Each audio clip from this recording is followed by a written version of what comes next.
From the lush green lands to the cascading waterfalls, wonders of the world, the oldest habitat of territories on earth, a rich cultural heritage, a continent of 1.1 billion people, second largest and most populous, a continent pregnant with possibilities, home for 30% of Earth's mineral resources, 50% of its people under 25 years. Africa, the land of the great. Our spirit resilient. Our enterprise profitable. Our future inspiring. Africa is inspiring. Be inspired. To me, we need to engage in advocacy and reorientation. Everything starts from mindset. We need to focus on how we can be competitive, in this 21st century with other developed world out there. So no knowledge is a waste. If those who have knowledge of anything can engage others in a very massive way, very in a consistent manner, and try to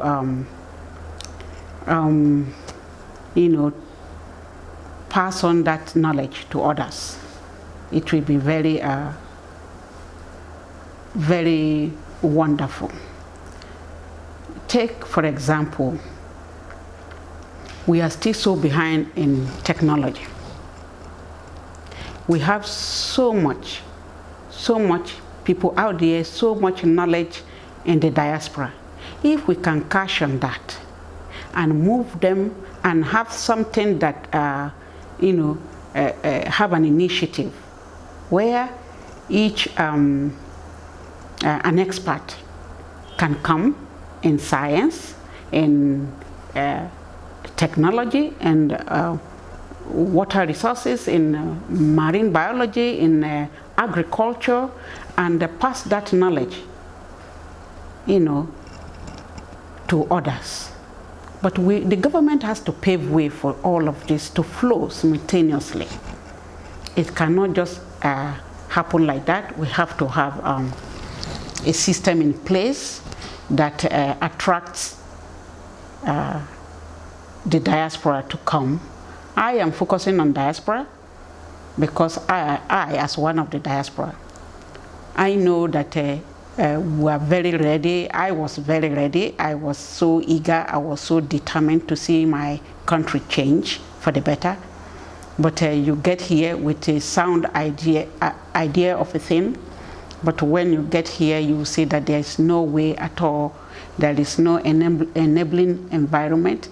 There is no, the system is not in place to help you, translate this your idea into a physical thing that we can see, or a very, there is no means where you can make things work. It's absolutely close to impossible to do things.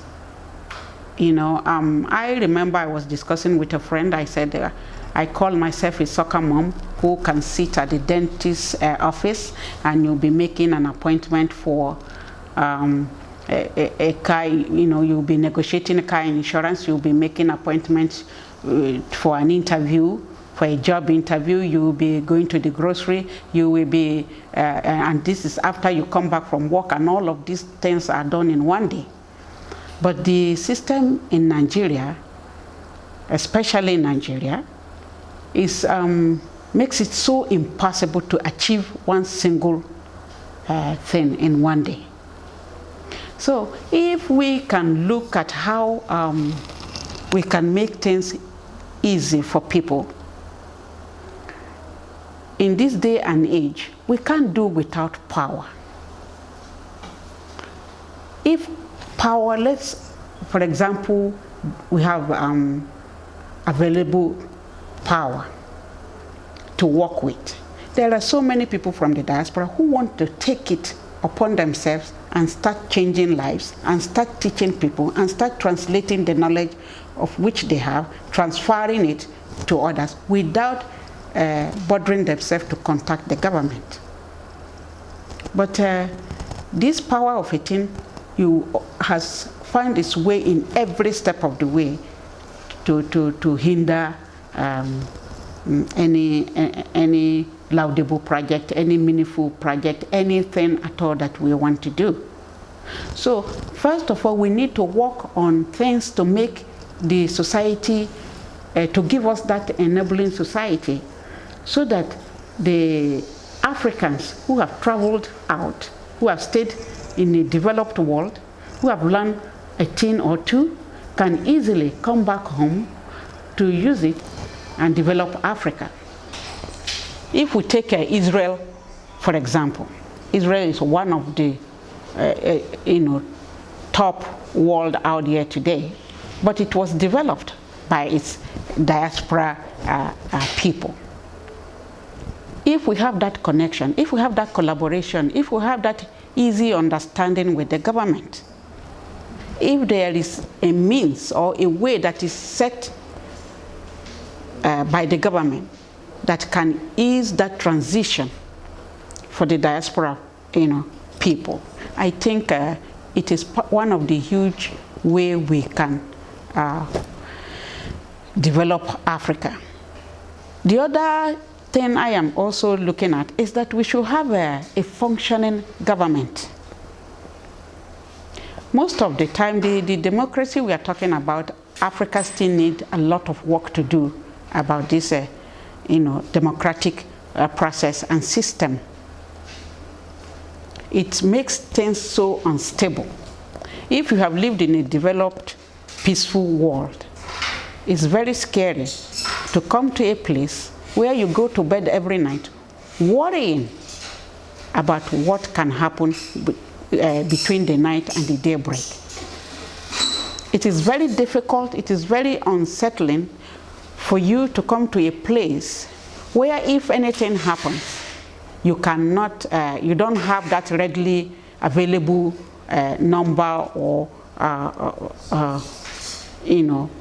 group or somebody to call.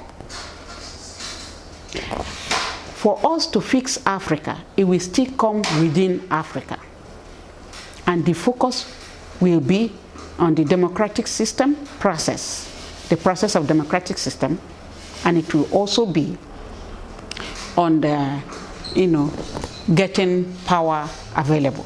Because those who want to manufacture, like those who are doing very well in security equipment out there, and they are Nigerians, or they are Africans, since we are talking about Africa at large.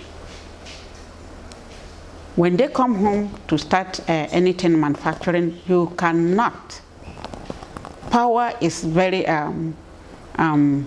it's not something you can just carry on by yourself, because it will increase the overhead cost, which is not advisable for a startup business.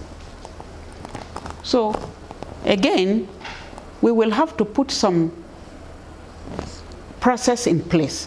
Some things have to be done by the ground people, by the people in Africa themselves.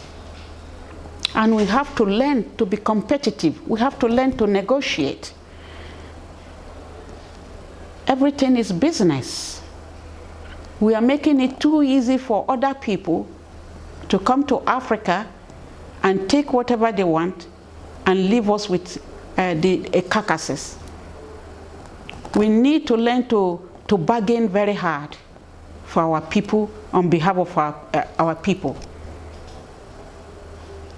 Again, you go back to the democratic system process. If we have a perfect democratic system, the right people will emerge, the leaders who can defend the citizens that they represent. So many things is at stake. that can take us, to the highest height, where we belong, because Africa is feeding the world. Africa, the world depends on Africa.